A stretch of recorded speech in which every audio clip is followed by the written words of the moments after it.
काय होतं, शेवटी वस्तुस्थिती मांडणं ही एक आपण किती सत्यता मांडतो हे सुद्धा प्रत्येकाला समजलं पाहिजे. आणि याच्यामध्ये पोलीस कुठं असणं हे सगळ्यांबरोबरच पोलीस असतात. जे काही आता आपण पाहतो की महाराष्ट्राच्या आणि देशाच्या सभागृहामधले जे लोक आहेत त्यांच्याबरोबर असतातच.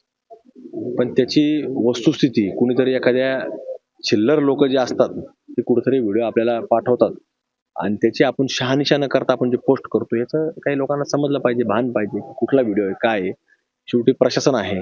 प्रत्येक ठिकाणी आज ते फुटेज कुणी मोबाईल काढण्यापेक्षा आज अनेक ठिकाणी सीसीटीव्ही कॅमेरे आहेत. म्हणजे आज असे काही तुरळकच भाग असतील ग्रामीण भागामध्ये की कुठं सीसीटीव्ही फुटेज नाहीत.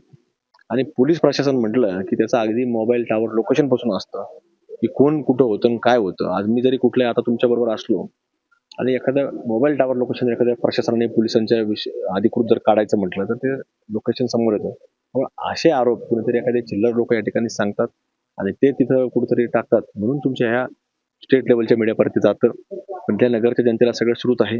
कोणाला उमेदवार नाहीत आणि उमेदवार नसताना अशा काहीतरी उगाच कल्ला पुकार करायचा आणि कल्ला करून गल्ला भरायचा. आता दिवस ते संपलेले आहेत. ते फार वर्ष झाले त्याला, आता ते विषय संपून गेलेला आहे. मग कुठेतरी अशा अशा गोष्टींना आता बळी पडत नाही. तो काळ होता पूर्वी अशा गोष्टींवरती लोक मतं द्यायची. पण आता तो विषय सगळा संपून गेलेला आहे. त्यामुळं यांची आरोप करणाऱ्यांची पात्रता आहे काय हे सुद्धा म्हणजे संशोधनाचा भाग आहे. तर मला वाटतं त्याच्यामध्ये काय ते पोलीस स्वतः ते कर्मचारी असतात, त्यांना वरिष्ठ आहेत, त्यांना विचारणारे आहेत.